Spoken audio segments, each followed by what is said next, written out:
Bab 10a. Raini merenggangkan tubuh dengan malas. Seseorang membuka tirai jendela, hingga sinar matahari membanjiri tubuhnya yang masih setengah sadar. Ia mengerjap sebentar untuk mengumpulkan seluruh tenaga. Gadis itu memandang ke sekeliling dengan rasa terkejut bercampur takjub. Bagaimana tidak? Kamar yang kini ditempati Raini, adalah kamar paling indah yang pernah ia lihat. Bahkan lebih indah dari kamar tidurnya di El Firdaus.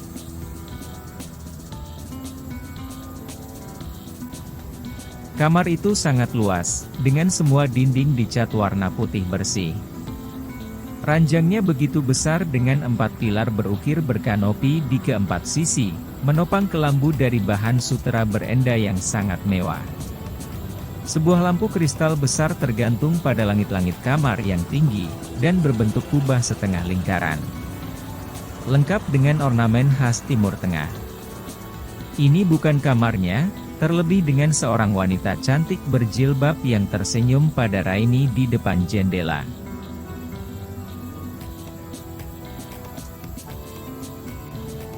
Sudah bangun, gadis itu bertanya dengan suara halus di telinga Raini. Aku di mana? Siapa kau? Raini mencoba mengingat-ingat kembali, peristiwa yang membuat dirinya harus terdampar di tempat asing itu. Ia tidak lagi hilang ingatan, tetapi segalanya memang terasa asing bagi Raini. Gadis itu tersenyum sekilas melihat kebingungan di mata Raini. Ia lalu mendekat dan duduk di tepi ranjang. Cantik dan anggun. Itu kesan pertama yang ditangkap otak Raini, saat berhadapan begitu dekat dengan gadis itu.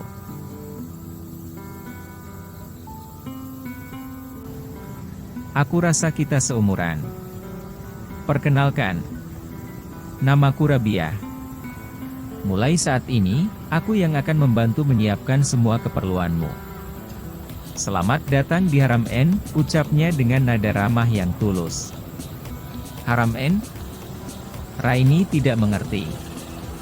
Gadis itu bangkit dari posisi rebahan, sebelum kemudian duduk sambil menarik selimut menutupi kaki. Sekarang Raini tidak yakin dengan hidupnya, seolah semua serasa mimpi saja.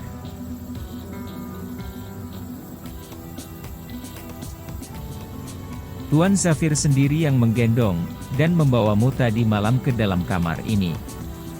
Kami sangat lega karena setelah setahun lebih, akhirnya beliau mau kembali lagi ke Haram N.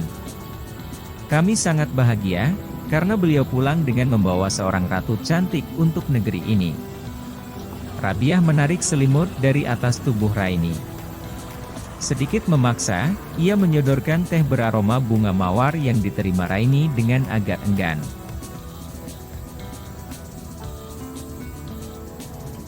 Jadi benarkah ini Haram N? Raini merasa agak rileks, begitu teh hangat beraroma menggoda itu menghangatkan tenggorokan. Benar. Inilah Haram N yang melegenda. Apa kau yakin ini masih di bumi? Atau tempat ini memang jauh dari peradaban? Telinga Raini tidak mendengar kebisingan apapun dari sebuah kota. Tentu saja ia masih ingat, ketika tiba-tiba mereka muncul di tengah gurun sunyi seperti tersesat di planet lain. Gadis itu juga tidak yakin, jika Zafir akan membawa dirinya ke perkemahan kabilah El Taha. Raini melihat orang-orang kepercayaan pria itu, tidak membawa perlengkapan apapun. Kecuali pedang dan senapan laras panjang, yang tersampir di bahu mereka.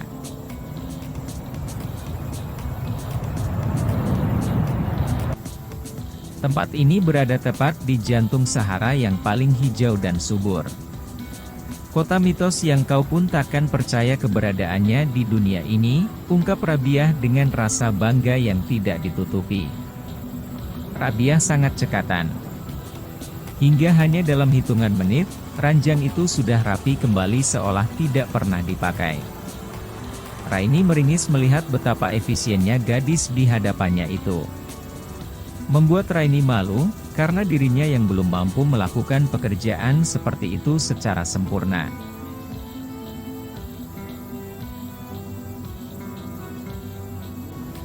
Gadis itu kemudian duduk di kursi empuk di dekat jendela. Tempat yang sangat strategis untuk melihat pemandangan di luar. Raini agak terperangah dengan pemandangan yang tak biasa di depannya. Hamparan ladang bunga luas terbentang tanpa batas. Aroma harum semerbak aneka bunga warna-warni itu menguar hampir memenuhi seluruh sudut ruangan. Apalagi ketika angin berembus menyerbu kamar. Raini yakin hidupnya memang tidak akan sama lagi seperti dulu. Mungkin ia memang harus membiasakan diri dengan suasana haram N.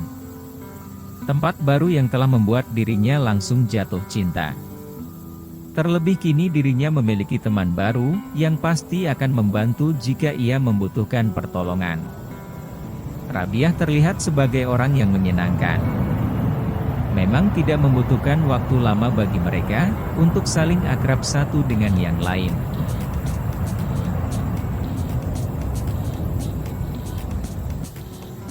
Apa kau tak ingin bertemu dengannya? Mata Rabiah tak henti menatap cincin di jari Raini. Mereka baru saja sarapan bersama, sambil membicarakan berbagai hal.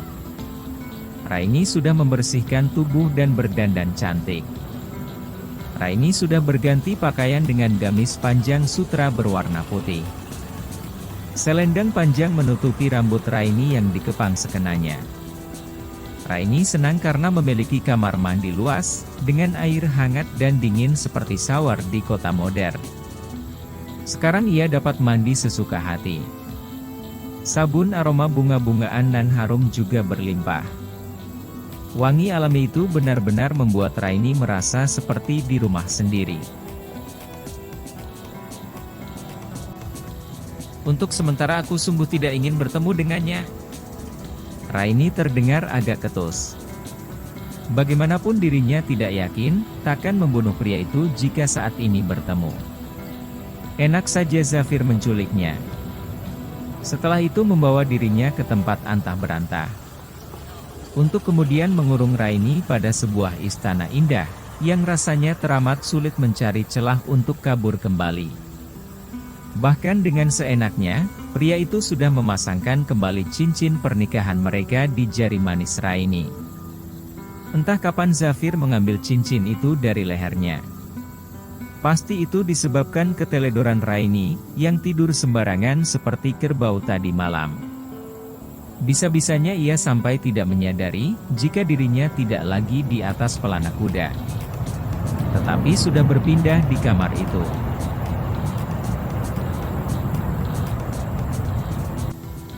Seharusnya Raini memasang perisai berlapis untuk membentengi hatinya, agar kebencian itu terpupuk subur di dada. Nyatanya hati dan pikirannya tidak mau bekerja sama. Mereka saling mengkhianati sedemikian hina. Otak Raini sudah ternoda dengan pemikiran melambung ke angkasa. Membayangkan tubuhnya digendong di dalam lekukan lengan kokoh Zafir. Hati Raini menghangat, mengingat pria itu mau direpotkan olehnya. Zafir mau mengangkat sendiri tubuh Raini, dan membawa ke dalam kamar. Pipi Raini memerah mengingat reaksi tubuhnya yang memanas. Ia merasakan kembali kehangatan tubuh kokoh Zafir, yang melingkupinya tadi malam.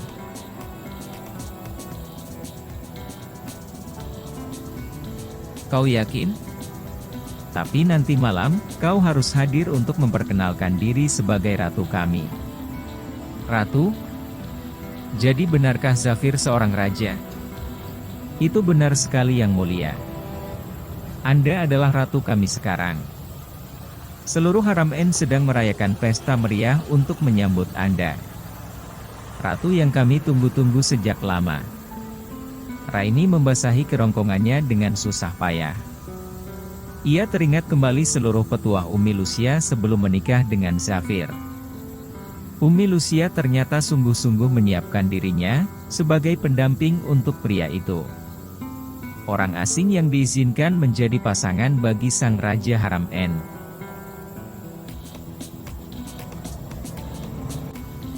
Aku masih tidak mempercayai semua hal ini. Bangunkan aku jika ini sebuah mimpi. Raini mendesah sambil menarik napas panjang. Tidak. Ini nyata. Umi Lucia sudah memberikan cincin warisan keluarga kepadamu, maka secara resmi kau sudah menjadi ratu kami. Ada senyum tulus terukir di wajah cantik Rabiah. Apa Zafir yang menyuruhmu untuk mendampingiku?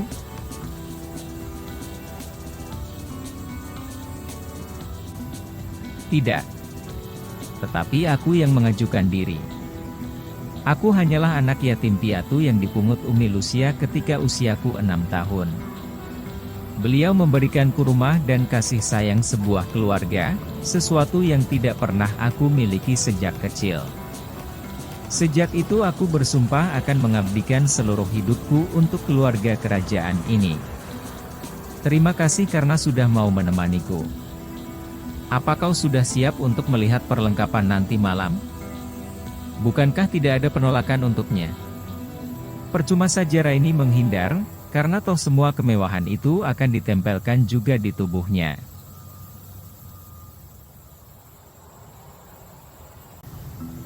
Wajah sumringah Rabiah semakin berseri-seri. Kemudian ia memerintahkan para pelayan membawakan segala perlengkapan yang akan dikenakan oleh Raini. Betapa Raini dibuat melotot demi melihat segala benda berkilau di depannya. Rabiah meminta seluruh orang untuk pergi dari kamar Raini. Gadis itu segera menyuruh Raini untuk duduk di kursi di depan meja rias. Raini masih takjub melihat barang-barang berserakan memenuhi kasur, dan semua hanya untuk dirinya.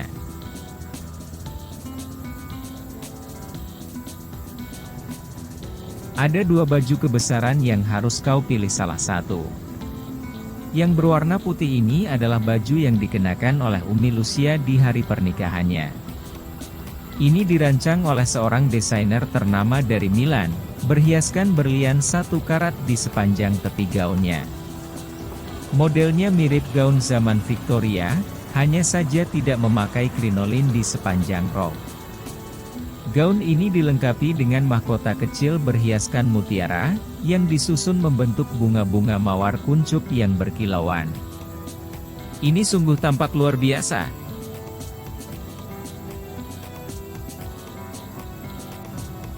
Ada satu lagi. Gaun berwarna hijau daun dengan ekor lebih dari 5 meter. Gaun ini memiliki gesper terbuat dari emas murni, dan dihias oleh batu rubi langka yang berasal dari gua di Haram N. Gaun ini sangat ringan karena terbuat dari sutra Persia termahal.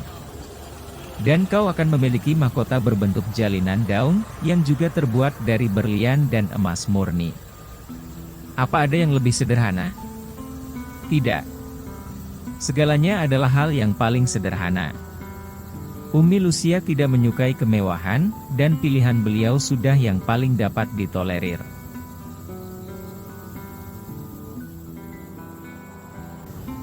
Raini mendesah sedikit tidak suka.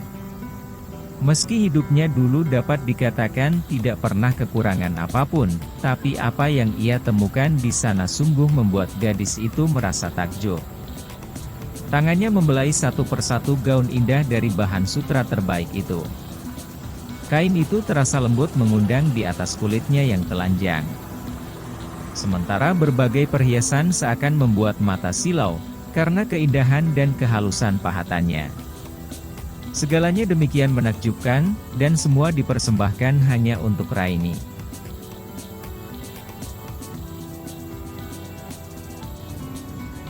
Aku akan memakai apapun yang pernah Umi pakai, di hari pernikahan dan penobatannya, putus Raini dengan nada tidak yakin, tapi ia memang tidak lagi memiliki pilihan. Setelah itu Rabiah mengajarkan Raini, tata cara yang harus dilakukan untuk acara malam nanti. Semacam kursus kepribadian kilat, yang bahkan Raini masih hafal di luar kepala. Karena Umi Lucia dan Umi Fatimah selalu mengajarkannya setiap hari. Rasanya itu bukan masalah bagi Raini, karena ia terbiasa bergaul dengan keluarga bangsawan Arab setiap hari.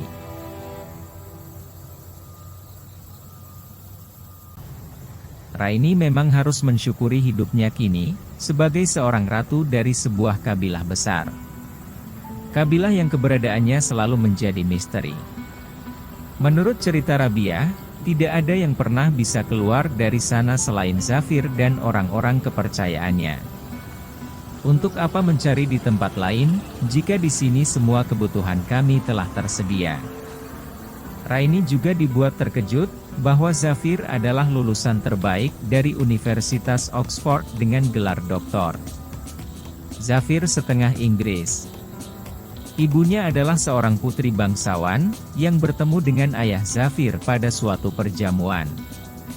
Umi Lucia meninggalkan kehidupan mewah di London, dan memilih hidup di Haram N bersama suami dan putra sematawayangnya. Umi Lucia memang wanita yang sangat baik, bahkan Raini selalu merasa wanita itulah yang menginginkannya seperti ini.